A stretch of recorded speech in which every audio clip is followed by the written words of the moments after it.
A1 Pavithra Gowda ಮೇಲೆ charge frame ಆಗ್ತಾ ಇದೆ. ಚಪ್ಪಲಿ ಮರದ ಕೊಂಬೆಯಿಂದ ಮಾನಸಿಕವಾಗಿ ಹಲ್ಲೆಯನ್ನ ಮಾಡಿದ್ದೀರಿ. ರೇಣುಕಾಸ್ವಾಮಿ ಮೇಲೆ ಶೆಡ್ನಲ್ಲಿ ನಡೆದ ಹಲ್ಲೆಯ ಬಗ್ಗೆ ಪ್ರಸ್ತಾಪವನ್ನ ಮಾಡ್ತಿದ್ದಾರೆ. ಚಪ್ಪಲಿಯಿಂದ ಹೊಡೆದಿದ್ದನ್ನ ನ್ಯಾಯಾಧೀಶರಲ್ಲಿ ಪ್ರಸ್ತಾಪ ಮಾಡಿದ್ದಾರೆ. 2 ರಿಂದ 17 ಆರೋಪಿಗಳ ಜೊತೆ ಸೇರಿ ಸಂಚು ಮಾಡಿದ್ದೀರಿ ಅಂತ ಕೂಡ ತಿಳಿಸ್ತಾ ಇದ್ದಾರೆ. A1 ಪವಿತ್ರ ಗೌಡ ಮೇಲೆ ಇರುವಂತಹ ದೋಷಾರೋಪ ಏನಿದೆ ಅದನ್ನ ಓದಿ ಹೇಳ್ತಿದ್ದಾರೆ. ನೀವು ಚಪ್ಪಲಿಯಿಂದ ಹೊಡೆದಿದ್ದೀರಿ, ನೀವು ಕೂಡ ಸಂಚಿನಲ್ಲಿ ಭಾಗಿಯಾಗಿದ್ದೀರಿ. ಚಪ್ಪಲಿಯಿಂದ ಹೊಡೆದಿದ್ದನ್ನ ಪ್ರಸ್ತಾಪ ಮಾಡಿದ್ದಾರೆ ನ್ಯಾಯಾಧೀಶರು.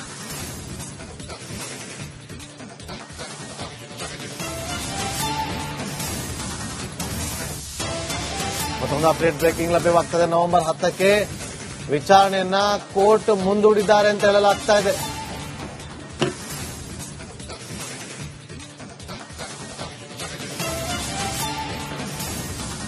ಆರೋಪ ನಿರಾಕರಿಸಿದ ಎಲ್ಲ ಆರೋಪಿಗಳು ನವೆಂಬರ್ 10ಕ್ಕೆ ವಿಚಾರಣೆಯನ್ನು ಮುಂದೂಡಿದೆ ಕೋರ್ಟ್. ಎಲ್ಲ ಆರೋಪಿಗಳು ಆರೋಪವನ್ನ ನಿರಾಕರಿಸಿದ್ದಾರಂತೆ. ಹಾಗಾಗಿ ನವೆಂಬರ್ 10ಕ್ಕೆ ವಿಚಾರಣೆಯನ್ನ ಮುಂದೂಡಿದ ಕೋರ್ಟ್.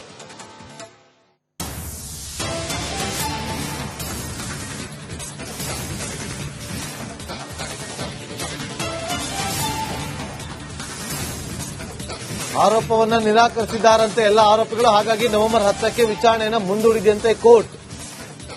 ಈಗ ಸಿಗ್ತಾ ಇರುವಂತಹ ಅಪ್ಡೇಟ್.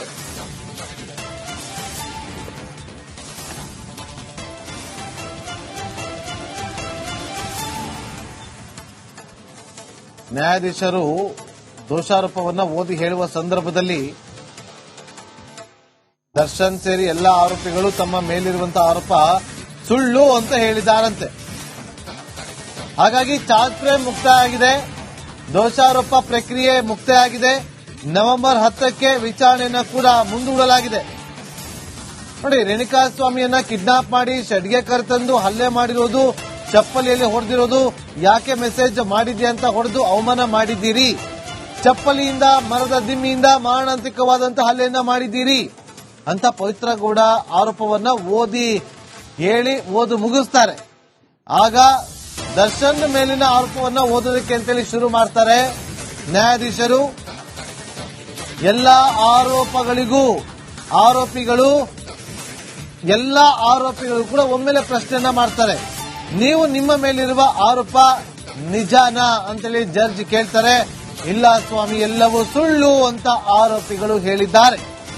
ದರ್ಶನ್ ಸೇರಿದಂತೆ ಎಲ್ಲ ಆರೋಪಿಗಳು ತಮ್ಮ ಮೇಲಿನ ಆರೋಪವನ್ನ ಸುಳ್ಳು ಅಂತ ಹೇಳಿದ ಹಿನ್ನೆಲೆಯಲ್ಲಿ ಚಾರ್ಜ್ ಫ್ರೇಮ್ ಅನ್ನ ಮುಕ್ತಾಯಗೊಳಿಸಲಾಗಿದೆ.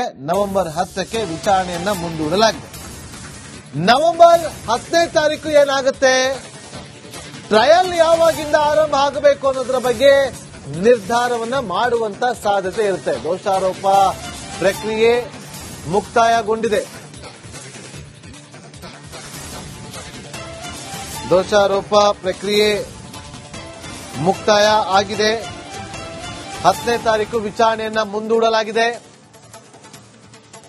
10ನೇ ತಾರೀಕು ವಿಚಾರಣೆಯನ್ನ ಮುಂದೂಡಲಾಗಿದೆ. ಎಲ್ಲರೂ ಕೂಡ ಇಲ್ಲ ಸ್ವಾಮಿ, ನಮ್ಮ ಮೇಲಿರುವಂತಹ ಆರೋಪ ಸುಳ್ಳು ಅಂತ ಹೇಳಿದ್ದಾರೆ. ನೋಡಿ, A1 ಆರೋಪಿ ಪವಿತ್ರ ಗೌಡಗೆ ನಿಮ್ಮ ಮೇಲಿರುವಂತಹ ದೋಷಾರೋಪ ಪಟ್ಟಿ ಏನಿದೆ ಅದರ ದೋಷಾರೋಪ ಸಾರಾಂಶವನ್ನ ಓದಿ ಹೇಳ್ತಾರೆ. ಆಗ ಪವಿತ್ರ ಗೌಡದ ನಂತರ A2 ಆರೋಪಿಯಾಗಿರುವಂತಹ ದರ್ಶನ್ ಮೇಲಿರುವಂತಹ ದೋಷಾರೋಪ ಸಾರಾಂಶವನ್ನ ಓದಿ ಹೇಳುವುದಕ್ಕೆ ಅಂತ ಮುಂದಾಗ್ತಾರೆ. ಆಗ ಎಲ್ಲ ಆರೋಪಿಗಳನ್ನು ಕೂಡ ಒಮ್ಮೆಲೆ ಪ್ರಶ್ನೆಯನ್ನ ಮಾಡ್ತಾರೆ.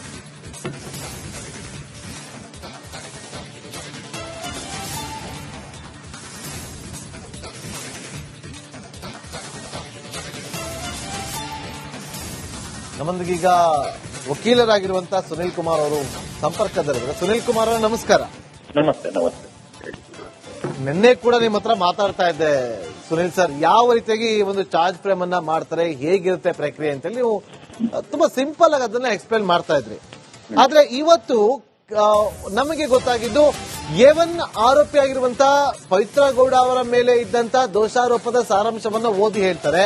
ಅದಾದ ನಂತರ A2 ಆರೋಪಿ ದರ್ಶನ್ ಅವರ ಅದರಲ್ಲಿರುವಂತಹ ಸಾರಾಂಶವನ್ನ ಓದಿ ಹೇಳಿದಾಗ ಒಮ್ಮೆಲೆ ಎಲ್ರಿಗೂ ಕೇಳ್ತಾರೆ, ನಿಮ್ಗೆ ನಿಮ್ಮ ಮೇಲೆ ಇರುವಂತಹ ಆರೋಪ ಒಪ್ಕೊಳ್ತೀರಾ ಅಂತೇಳಿ. ಆದ್ರೆ ಅವ್ರು ಒಪ್ಕೊಳ್ಳೋದಿಲ್ಲ, ಸುಳ್ಳು ಅಂತ ಹೇಳ್ತಾರೆ. 10ನೇ ತಾರೀಕು ಟ್ರಯಲ್ ಅಂತ ಹೋಗುತ್ತೆ. ಯಾಕೆ ಈ ತರ ಪ್ರತಿಯೊಬ್ಬರು ಕೂಡ ಓದಿ ಹೇಳಲಿಲ್ಲ, ಅಥವಾ ಒಮ್ಮೆಲೆ ಎಲ್ಲರೂ ಒಮ್ಮೆಲೆ ಪ್ರಶ್ನೆ ಮಾಡಿದ್ದು ಯಾಕೆ, ಏನಾಗಿರ್ಬೋದು ಅಂತ? ಯಾಕೆ ಅಂದ್ರೆ ಸಹಜವಾಗಿ ಏನಾಗುತ್ತೆ ನಾಗೇಂದ್ರ ಬಾಬು, ನೋಡಿ ಬೇರೆಯವ್ರ ಮೇಲೆ ಇರುವಂತಹ ಎಲ್ಲಾ ಸೆಕ್ಷನ್ಗಳು ಕಾಮನ್ ಸೆಕ್ಷನ್ ಇರ್ತವೆ. ಕಿಡ್ನಾಪ್, ಅಸಾಲ್ಟ್ ಮತ್ತು ಮರ್ಡರ್ ಸೆಕ್ಷನ್ ಅಲ್ಲಿ ಇವರೆಲ್ಲರೂ ಭಾಗಿಯಾಗಿದ್ದಾರೆ ಅನ್ನೋ ಕಾರಣಕ್ಕೋಸ್ಕರ ಎಲ್ಲರಿಗೂ ಪ್ರತಿಯೊಬ್ಬರಿಗೂ ಸೇಮ್ನೇ ರಿಪೀಟ್ ಮಾಡೋ ಬದಲು ಎಲ್ಲರ ಮೇಲೂ ಸಿಮಿಲರ್ ಸೆಕ್ಷನ್ಸ್ ಗಳಿರೋದ್ರಿಂದ ಎಲ್ಲರಿಗೂ ಒಟ್ಟಿಗೆ ಕೇಳಿದ್ದಾರೆ. ಇಷ್ಟೊಂದು ಸೆಕ್ಷನ್ಗಳ ಅಡಿನಲ್ಲಿ ನಿಮ್ಮ ಮೇಲೆ ಚಾರ್ಜ್ ಅನ್ನ ನಾವು ಫ್ರೇಮ್ ಮಾಡಿದೀವಿ ಕೋರ್ಟ್ ನಲ್ಲಿ. ಇದಕ್ಕೆ ನೀವೇನ್ ಹೇಳ್ತೀರಿ? ನೀವು ಒಪ್ಕೋತೀರಾ? ನಾವು ಮಾಡಿದೀವಿ ಅಂತ ಒಪ್ಕೊಂಡ್ರೆ ಅದಕ್ಕೆ ಬೇರೆ ಶಿಕ್ಷೆ ಇರುತ್ತೆ, ಮಾಡಿದೀವಿ ಅಂತ ಒಪ್ಕೊಂಡ್ಬಿಟ್ರೆ ಕೆಲವರು ಒಪ್ಕೊಳ್ಳುವಂತ ಸಾಧ್ಯತೆನೂ ಕೆಲವು ಇರುತ್ತೆ. ಇಲ್ಲ ಸರ್ ನಾನು ಮಾಡಿದೀನಿ, ತಪ್ಪಾಗಿದೆ, ನಂಗೆ ಕಮ್ಮಿ ಶಿಕ್ಷೆ ಕೊಡಿ ಅಂತ ಕೇಳುವಂತನೂ ಸಾಧ್ಯತೆ ಇದೆ. ಕೆಲವರು ಒಪ್ಪೋದಿಲ್ಲ ಅಂದ್ರೆ ಆಗ ಅವ್ರ ಮೇಲೆ ಈಗ ಎವಿಡೆನ್ಸ್ ನಡೆಯುತ್ತೆ, ಆಗ ಅವ್ರ ಮೇಲೆ ಟ್ರಯಲ್ ಅನ್ನು ಶುರು ಆಗ್ತದೆ. ಹಾಗಾಗಿ ಕಾಮನ್ ಸೆಕ್ಷನ್ಸ್ ಇರೋದ್ರಿಂದ ಎಲ್ಲರಿಗೂ ಒಟ್ಟಿಗೆ ಕೇಳಿದ್ದಾರೆ. ಓಕೆ. ಈಗ ಮೇನ್ ಚಾರ್ಜ್ ಫ್ರೇಮ್ ಆಗಿರುವಂತದ್ದು ಬಹಳಷ್ಟು ಇಂಪಾರ್ಟೆಂಟ್ ಸ್ಟೇಜ್ ಇದು. ಈಗ ಆರೋಪಿಗಳಿಗೆ ಕೂಡ ತಮ್ಮ ಮೇಲೆ ಯಾವ ಸೆಕ್ಷನ್ಗಳ ಅಡಿನಲ್ಲಿ ಈಗ ಟ್ರಯಲ್ ನಡೆಯುತ್ತೆ, ಯಾವ ಸೆಕ್ಷನ್ಗಳು ತಮ್ಮ ಮೇಲೆ ಹೊರಿಸಲಾಗಿದೆ, ಅದೆಲ್ಲವೂ ಕೂಡ ಒಂದು ಕಾಪಿಯನ್ನ ಕೊಟ್ಟಿರ್ತಾರೆ. ಆರೋಪಿಗಳ ಪರ ವಕೀಲರು ಅದನ್ನ ನೋಡ್ಕೋತಾರೆ. ಈಗ 10ನೇ ತಾರೀಕಿಂದ ಮುಖ್ಯವಾದಂತಹ ಸಾಕ್ಷಿ ವಿಚಾರಣೆ ಶುರು ಆಗುತ್ತೆ. ಆ ಸಾಕ್ಷಿ ವಿಚಾರಣೆ ಇವತ್ತು ಫ್ರೇಮ್ ಆಗಿರುವಂತಹ ಚಾರ್ಜಸ್ ಅಲ್ಲಿ ಇರುವಂತಹ ಸೆಕ್ಷನ್ಗಳ ಅಡಿನಲ್ಲೇನೆ ಸಾಕ್ಷಿ ವಿಚಾರಣೆ ಮುಂದಕ್ಕೆ ನಡೆಯುತ್ತೆ. ಹಾಗಾಗಿ ಬಹಳಷ್ಟು ಇಂಪಾರ್ಟೆಂಟ್ ಆದಂತಹ ಸ್ಟೇಜ್ ಇವತ್ತು.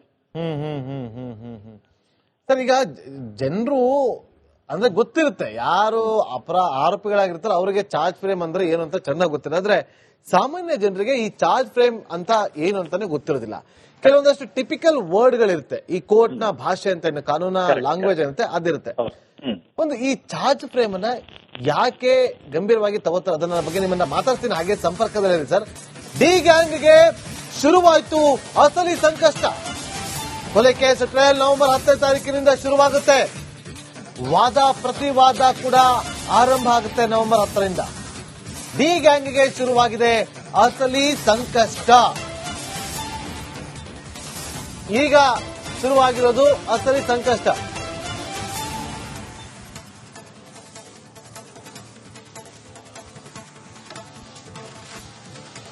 ನವೆಂಬರ್ 10ರಿಂದ ರೇಣುಕಾಸ್ವಾಮಿ ಕೊಲೆ ಕೇಸ್ ಟ್ರಯಲ್ ನಡೆಯುತ್ತೆ. ಈಗ ಎಲ್ಲ ಆರೋಪಿಗಳು ಈಗ ಹೇಳಿರುವಂತ ನಮ್ಮಲ್ಲಿರುವಂತಹ ಆರೋಪಗಳೆಲ್ಲವೂ ಕೂಡ ಸುಳ್ಳು ಅಂತ ಹೇಳಿದ್ದಾರೆ. 57ನೇ ಕೋರ್ಟ್ನಲ್ಲಿ ಮಾತನಾಡಿಸುವುದಕ್ಕೆ ಅವಕಾಶ ಸಿಕ್ಕಿದ್ದಂತೆ ಆರೋಪಿಗಳನ್ನ 57ನೇ ಕೋರ್ಟ್ ಹಾಲ್ನಲ್ಲಿ ಪೊಲೀಸರು ಕೂರಿಸಿದ್ದಾರೆ. ಎಲ್ಲ ಆರೋಪಿಗಳ ಜೊತೆ ವಕೀಲರು ಮಾತಾಡಬೇಕು ಅಂತೇಳಿ ಮನವಿಯನ್ನ ಮಾಡಿಕೊಂಡಂತ ಹಿನ್ನೆಲೆಯಲ್ಲಿ 57ನೇ ಕೋರ್ಟ್ನ ಹಾಲ್ನಲ್ಲಿ ಮಾತಾಡೋದಕ್ಕೆ ಅವಕಾಶವನ್ನ ಮಾಡಿಕೊಡಲಾಗಿದೆ.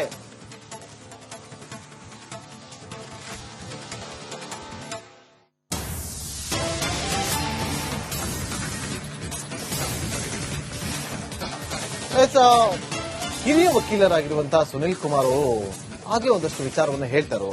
ಸುನಿಲ್ ಸರ್, ಈಗ ಈ ಚಾರ್ಜ್ ಫ್ರೇಮ್ ಅಂದ್ರೆ ಏನು? ಈಗ ವಕೀಲರಿಗೆ ಅವಕಾಶವನ್ನ ಮಾಡಿಕೊಟ್ಟಿದ್ದಾರೆ ಎಲ್ಲಾ ಆರೋಪಿಗಳ ಜೊತೆ ಮಾತಾಡೋದಕ್ಕೆ. ಇದರ ಬಗ್ಗೆ ಸಾಮಾನ್ಯವಾಗಿ ನಮಗೆ ತಿಳಿಸ್ಕೊಡೋದಾದ್ರೆ ನೋಡಿ, ನಾಗೇಂದ್ರ, ಚಾರ್ಜ್ ಫ್ರೇಮ್ ಅಂದ್ರೆ ಅದು ಕ್ರಿಮಿನಲ್ ಲಾ ನಲ್ಲಿ ಬಹಳಷ್ಟು ಒಂದು ಇಂಪಾರ್ಟೆಂಟ್ ಪ್ರೊಸೀಜರ್. ಅದು ಚಾರ್ಜ್ ಅಂದ್ರೆ ಏನು? ಆರೋಪ. ಯಾವ ಸೆಕ್ಷನ್ ಅಡಿನಲ್ಲಿ ನಿಮ್ಮ ಮೇಲೆ ಆರೋಪವನ್ನು ನಾವು ನಿಗದಿಪಡಿಸಿದೀವಿ. 301 ಒಂದು ಸೆಕ್ಷನ್ ಇರ್ತದೆ. 201 ಡಿಸ್ಟ್ರಕ್ಷನ್ ಆಫ್ ಎವಿಡೆನ್ಸ್ ಅಂದ್ರೆ ಸಾಕ್ಷಿ ಹಾಳು ಮಾಡಕ್ಕೆ ಒಂದು ಸೆಕ್ಷನ್ ಇದೆ, ಕಿಡ್ನಾಪ್ ಮಾಡ್ಲಿಕ್ಕೆ ಒಂದು ಸೆಕ್ಷನ್ ಇದೆ. ಹಾಗಾಗಿ ಎಲ್ಲರಿಗೂ ಸೇಮ್ ಸೆಕ್ಷನ್ಸ್ ಹಾಕೋದಿಲ್ಲ. ಕೆಲವರಿಗೆ ಬೇರೆ ಬೇರೆ ಸೆಕ್ಷನ್ಸ್ ಇರ್ತದೆ. ಕಿಡ್ನಾಪ್ ಅಲ್ಲಿ ಪಾತ್ರದಲ್ಲಿ ಯಾರಿದ್ದಾರೋ ಅವ್ರಿಗೆ ಕಿಡ್ನಾಪ್ ಸೆಕ್ಷನ್ಸ್ ಅನ್ವಯಿಸುತ್ತೆ, ಹೊಡೆದಿರೋ ಸೆಕ್ಷನ್ ಅನ್ವಯಿಸುತ್ತೆ. ಮರ್ಡರ್ ನಲ್ಲಿ ನೇರವಾಗಿ ಅಥವಾ ಪರೋಕ್ಷವಾಗಿ ಭಾಗಿಯಾಗಿದ್ರೆ ಅವ್ರಿಗೆ ಮರ್ಡರ್ ಸೆಕ್ಷನ್ ಅನ್ವಯಿಸುತ್ತೆ. ಹಾಗಾಗಿ ಎಲ್ಲರಿಗೂ ಬೇರೆ ಬೇರೆ ಬೇರೆ ಸೆಕ್ಷನ್ಗಳಲ್ಲಿ ಚಾರ್ಜ್ ಫ್ರೇಮ್ ಮಾಡ್ತಾ ಬರ್ತಾರೆ. ಕಾಮನ್ ಆಗಿ 8 ರಿಂದ 9 ಮಂದಿ ಕೊನೆಯದಾಗಿ ನಿಂತು ಆ ಮರ್ಡರ್ ಅಲ್ಲಿ ಡೈರೆಕ್ಟ್ ಆಗಿ ಅಥವಾ ಇಂಡೈರೆಕ್ಟ್ ಅಲ್ಲಿ ಪಾತ್ರ ಇದೆ ಅಂತ ಗೊತ್ತಾದಾಗ ಅವರೆಲ್ಲರಿಗೂ ಸೇರಿ ಕಾಮನ್ ಸೆಕ್ಷನ್ ಗಳನ್ನ ಫ್ರೇಮ್ ಮಾಡ್ತಾರೆ. ಅದನ್ನ ನಾವು ಚಾರ್ಜ್ ಫ್ರೇಮ್ ಅಂತ ಹೇಳ್ತೀವಿ. ಅಪ್ಪಟ ಕನ್ನಡದಲ್ಲಿ ಯಾವ ಕಾಯ್ದೆ ಅಡಿನಲ್ಲಿ ಇವರ ಮೇಲೆ ಅಪರಾಧದ ಸೆಕ್ಷನ್ ಗಳನ್ನ ಹೊರಿಸಲಾಗಿದೆ, ಯಾವ ಸೆಕ್ಷನ್ಗಳ ಅಡಿನಲ್ಲಿ ಇವರ ಮೇಲೆ ಈ ಕೇಸನ್ನ ನಾವು ತೀರ್ಮಾನ ಮಾಡ್ತೀವಿ, ಅದನ್ನ ಚಾರ್ಜ್ ಫ್ರೇಮ್ ಅಂತ ನಾವು ಹೇಳ್ತೀವಿ. ಅದನ್ನ ನ್ಯಾಯಾಧೀಶರು ಇವತ್ತು ಮಾಡಿದ್ದಾರೆ. ಇದು ಕ್ರಿಮಿನಲ್ ಲಾ ನಲ್ಲಿ ಬಹಳಷ್ಟು ವೆರಿ ಇಂಪಾರ್ಟೆಂಟ್ ಸ್ಟೇಜ್. ಯಾಕಂದ್ರೆ ಇವತ್ತಿಂದ ದರ್ಶನ್ ಅವರ ಪ್ರಕರಣದ ಮೊದಲನೇ ವಿಚಾರಣೆ ಇವತ್ತಿಂದ ಶುರು ಆಗ್ತದೆ. ಇವತ್ತಿಂದ ಸುಪ್ರೀಂ ಕೋರ್ಟ್ ತೀರ್ಪು ಕೂಡ ಇದೆ. ಆದಷ್ಟು ಬೇಗ ಮುಗಿಸಬೇಕು ಅಂತ ಸುಪ್ರೀಂ ಕೋರ್ಟ್ ತೀರ್ಪು ಇರೋದ್ರಿಂದ ಇವತ್ತಿಂದ ಆದಷ್ಟು ಬೇಗ ಟ್ರಯಲ್ ನ ಮುಗಿಸ್ಲಿಕ್ಕೆ ನ್ಯಾಯಾಧೀಶರು ಎಲ್ಲ ತರ ಪ್ರಯತ್ನವನ್ನು ಖಂಡಿತವಾಗ್ಲೂ ಇವತ್ತಿಂದ ಮಾಡ್ತಾರೆ. ಓಕೆ ಸುನಿಲ್ ಸರ್, ಈಗ ಒಂದು ವಿಚಾರ ನಾವು ಅಲ್ಲಿ ಗಮನಿಸ್ತಾ ಇದ್ವಿ. ಆರಂಭದಲ್ಲಿ ಕೋರ್ಟ್ ನಲ್ಲಿ ಕ್ರೌಡ್ ಇರುತ್ತೆ, ಕ್ರೌಡ್ ಆಗ್ತಿದೆ ಅಂತಾನೆ 4 ಗಂಟೆಗೆ ಅಡ್ಜರ್ನ್ ಮಾಡ್ತಾರೆ, ಬೇಡ 10ನೇ ತಾರೀಕು ಮಾಡೋಣ ಅಂತೇಳಿ ಅಡ್ಜರ್ನ್ ಮಾಡ್ತಾರೆ. ವಕೀಲರು ರಿಕ್ವೆಸ್ಟ್ ಅನ್ನ ಮಾಡ್ಕೊಳ್ತಾರೆ, ಬೇಡ ಇವತ್ತೇ ಮಾಡಿ ಮುಗಿಸಿ ಅಂತೇಳಿ. ಅದೆಲ್ಲ ಆದ್ಮೇಲೆ ಮತ್ತೆ ನ್ಯಾಯಾಧೀಶರು ಮತ್ತೆ ಪ್ರಕ್ರಿಯೆಯನ್ನ ಆರಂಭ ಮಾಡ್ತಾರೆ. ನನ್ನ ಕುತೂಹಲ ಇರುವಂತದ್ದು, ಕೇವಲ ಇದೊಂದೇ ಪ್ರಕರಣದಲ್ಲಿ 99% ಸುಳ್ಳು ಅಂತ ಹೇಳ್ತಾರೆ ಆರೋಪಿಗಳು, ಅಥವಾ ಎಲ್ಲಾ ಪ್ರಕರಣದಲ್ಲಿ ಹೀಗೆ ಆಗುತ್ತಾ ಅಂತ?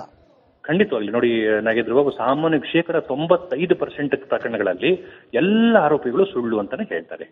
ಯಾವ ಆರೋಪಿ ಕೂಡ ನನ್ನ ಮೇಲೆ ಹೊರಿಸಿರುವಂತ ಈ ಸೆಕ್ಷನ್, ನನ್ನ ಮೇಲೆ ಹೊರಿಸಿರುವಂತ ಆರೋಪ ಸುಳ್ಳು, ನಾನು ಮಾಡಿ ಇಲ್ಲ ಸ್ವಾಮಿ ಅಂತ ಎಲ್ಲರೂ 95-96% ಹಾಗೆ ಹೇಳ್ತಾರೆ. ಕೆಲವು ಪ್ರಕರಣಗಳಲ್ಲಿ ನಾವು ನೋಡಿದಂತ 2-3 ಪ್ರಕರಣಗಳಲ್ಲಿ ಕೆಲವರು ಆರೋಪಿಗಳು ಅದನ್ನ ತಪ್ಪನ್ನ ಒಪ್ಕೋತಾರೆ.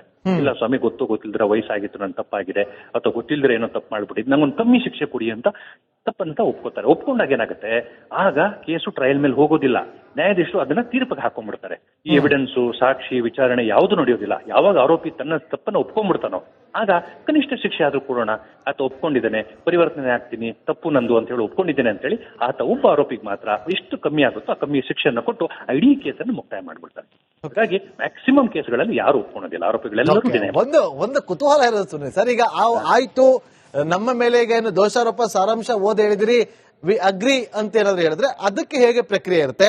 ಈಗ ಸುಳ್ಳು ಅಂತ ಎಲ್ಲರೂ ಕೂಡ ಹೇಳಿದ್ದಾರೆ, ಇಲ್ಲ ನಾವು ಒಪ್ಕೊಳ್ಳಕ್ ತಯಾರಿಲ್ಲ, ಇದೆಲ್ಲವೂ ಕೂಡ ಸುಳ್ಳು ಅಂತ ಹೇಳಿ ಆಗಿದೆ. ಹಾಗಾದ್ರೆ ಮುಂದೆ ಪ್ರಕ್ರಿಯೆಗಳು ಹೇಗೆ ನಡೆಯುತ್ತೆ ಕಾನೂನಾತ್ಮಕವಾಗಿ ಅನ್ನೋದ್ರ ಬಗ್ಗೆ ನಿಮ್ಮಿಂದ ಮಾಹಿತಿನ ಪಡೆದುಕೊಳ್ಬೇಕು ಸುನಿಲ್ ಸರ್. ಹಾಗೆ ದಯವಿಟ್ಟು